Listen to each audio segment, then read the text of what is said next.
hidden door here? And a whole basement behind it? Huh. You're pretty good at hiding stuff, Wriothesley.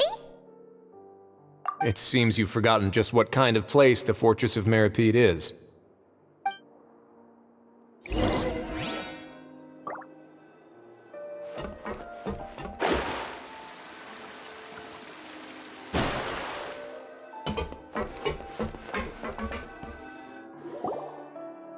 Stand on the central plate. Wait, is there a secret mechanism or... Whoa!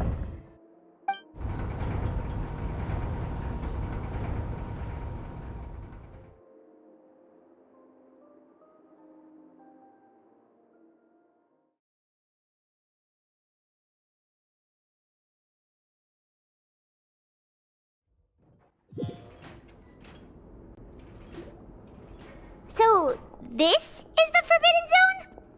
Honestly, for a place so well hidden, Paimon sure doesn't see anything special. What a huge door! There are 3 such isolation gates in total. Generally speaking, I'm the only one who's allowed to go inside. Hence the name Forbidden Zone. Am I correct to assume you're going to run on back and tell your little Fatui friends everything?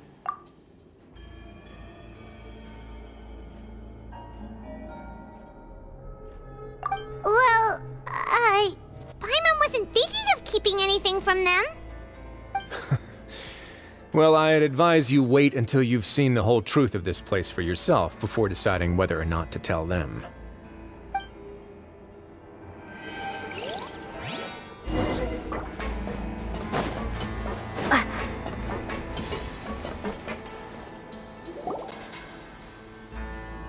Huh. So there's a switch on the side. Stand back.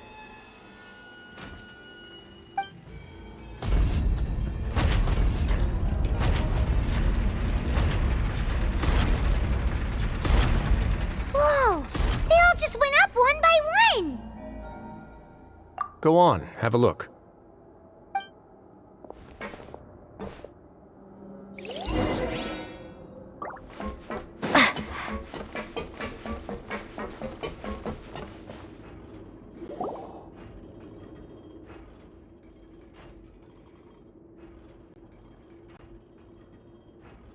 I've been interested in what lies beyond that gate ever since I assumed leadership of the Fortress of Meropide. Of course, it would be unwise to recklessly open it, but it'd also be risky and negligent to simply ignore any potential danger that could be behind it. The readings on that dashboard have not budged since the day when I first laid eyes on this place. But over the past year, the needle has crept upwards from its original position, likely because some parameter it's been tracking has changed, if only infinitesimally. Normally I would have ignored it, but I happened to have some free time when I noticed it, so I investigated. Any guesses what the reading could be tracking? Very reasonable guesses. I've considered both of those as well. Unfortunately, our dashboard is tracking something less ordinary. The temperature should vary with weather and climate changes, so for something that rarely shifts, the water pressure is more likely. We ran a few tests to increase the pressure from the outside, but the readings didn't change at all. Later on, a few more possibilities occurred to me, such as a potential connection with the primordial sea. I began to make a few preparations based on that hypothesis. Over the past few days, the needle has moved again. With that, and the symptoms that Fremine displayed after leaving the fortress, I can now confidently conclude that the readings represent the concentration of primordial seawater in the seawater nearby.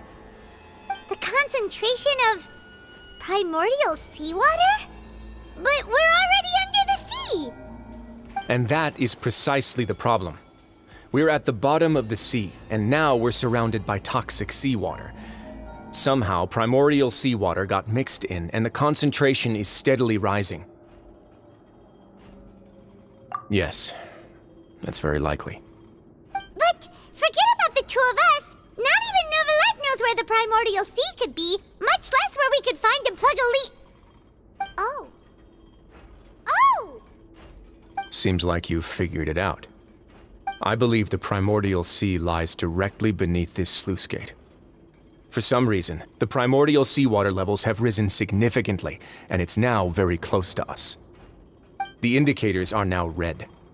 Although the gate still stands, some primordial seawater has already leaked out and mixed into the sea around us. If this continues, soon it will no longer be able to hold back the primordial sea at all. Yeah, you know what the legends say. If this place falls, then everyone in Fontaine will be turned into puddles in the span of a night. But that's just too weird! Why would the Fortress of Meropide be built right above a sluice gate for the Primordial Sea? Who built this place anyway? Your expression tells me you think this might be part of a vast, complicated conspiracy. To be honest, you might find the actual answer may be exceedingly boring. It's just that the secret of the Forbidden Zone had been long forgotten by the nation before I rediscovered it with my research. There's no single founder of the Fortress of Meropide in any traditional sense. What we know about its history has been left to us by the people who used to live here. When the previous Hydro Archon, Egeria, ruled the land, all convicted criminals from Fontaine were exiled. The people drove the criminals away like a wolf pack chasing away the banished. The criminals received no sympathy of any kind from the people. They were exiled to the desolate seaside, where they experienced only pain, struggle, and the bone-chilling cold.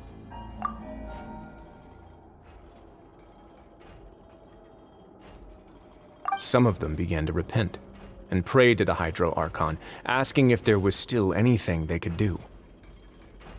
The Hydro Archon took pity on them and said, "You may go guard my secret, deep underneath the waves." And so, leaning on the power of the Hydro Archon, they gathered underneath the sea and began to build a fortress. They became a community down there in the deeps, and over the years helped it to grow. As the number of exiles increased, more and more people joined the community. When the first group of exiles died, they left the yet unfinished fortress to their successors.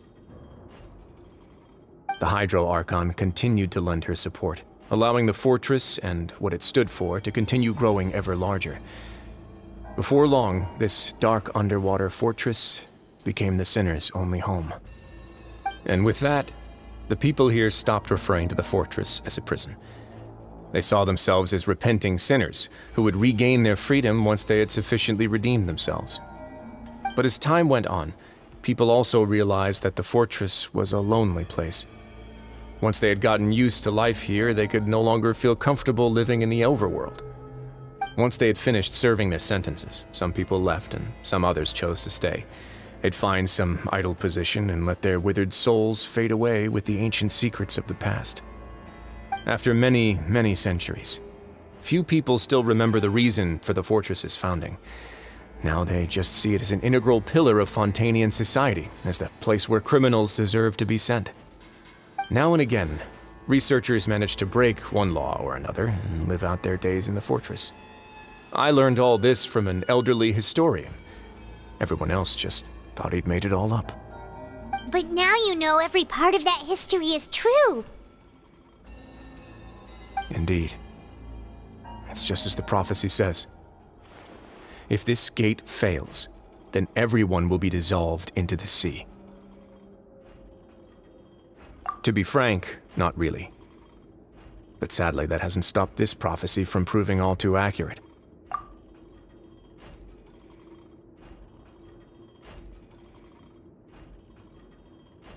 Prophecies are troublesome things. Just hearing one will create the first wave of panic. Seeing signs of it will bring about the second, and actually witnessing it in real time, the third. Let's go somewhere else. I want to show you something.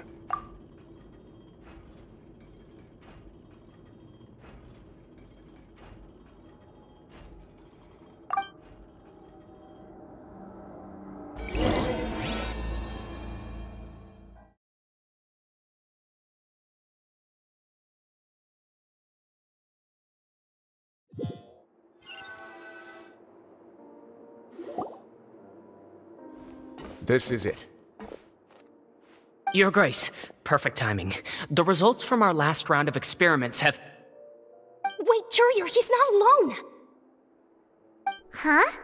Lorvine and Jurier? No need to panic, you two. I've already told them about our plan. What? After you warned us not to tell a single soul about any of this? I'm skeptical as well.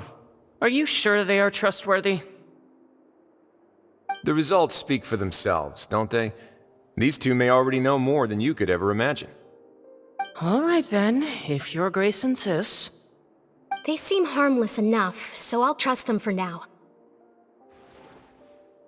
Well, how about some reintroductions? This is Jurier, one of the highest-ranked researchers from the Fontaine Research Institute. He used to work under Edwin. I trust that you've heard of Edwin? He's the one who blew the whole institute sky high. Everyone knew he was a bit crooked in the head, but you're not a local, so I guess it's possible for you not to have heard of him. Edwin's main areas of research were archaeum and gravimeters. As his assistant, Jurier is quite familiar with them as well. I hired him to be my technical consultant. You want to blow up the fortress of Meropide? Ah, what a lovely idea. I'm already imagining it in my head.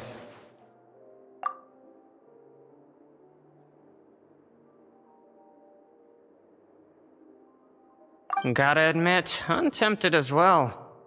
Guys, focus! Focus! That taskmaster over there is Miss Lorvine, and is also one of my technical consultants. While Jurier used to be Edwin's assistant, she used to be Jurier's assistant. Ooh, are they together? See, everyone keeps asking this question. Are you too sure you're not a couple and just using your work as a convenient cover? Your Grace, I am not in a relationship with this man. If I dated her, I'd officially be madder than Edwin. Jeez, forget I said anything then. Follow me. Whoa, there's another door that goes right up. Your constant amazement makes it seem like the fortress can do anything. But Paimon really thinks everything's super cool.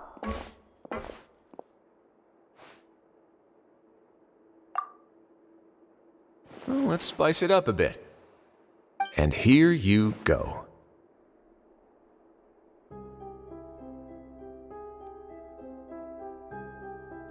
What a huge ship! This is also a production zone that Paimon's never seen before. What's going on? How much do you know about Fontainian history? Not much at all. Well, then maybe you haven't heard the story of ancient Lemuria. To give you a quick rundown, Fontaine used to be ruled by the Lemurian dynasty. According to legend, the Lemurian king Remus came to this land after being inspired by divine revelation and found the seer Sibila, who had taken on the form of a golden bee. Taking the golden bee with him and riding on a huge ship, the Fortuna, he created his nation above the surging waves. He called his nation Lemuria and used the Fortuna to incessantly search for new tribes and islands, calling on them to join his empire. There's a ship in this story too? Where there's water, there'll be ships. People believe that hope can always be found at the end of a voyage. Do you believe that too? To a point, I think. As you've already seen, I have a whole factory's worth of labor, materials, and technology at my disposal. Certainly can't hurt to give it a try. So the moment I began to speculate that the primordial sea might lie underneath the gate, I also began this project. Were you inspired by the legendary Fortuna? Maybe. Fontainians need something to hold on to cope with the impending disaster. Were the workers to find out the truth behind this ship, riots would destroy the fortress faster than any catastrophe. As the fortress's administrator, I'd never make such a reckless call. All right, that's enough talking for now. I'll need another 3 cups of tea to soothe my throat. Do you have any other questions? Seems like you're good. Come on, I'll take you back.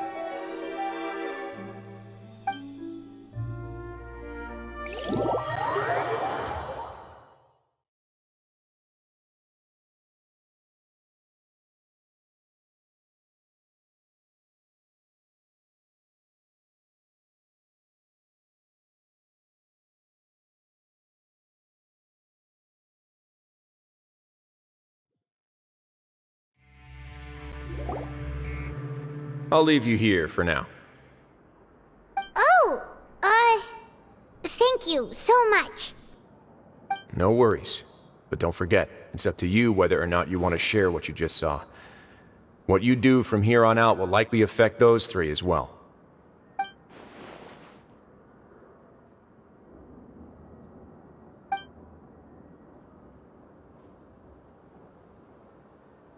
Yeah, we'll put a lot of thought into it for sure. Great. I look forward to what happens next.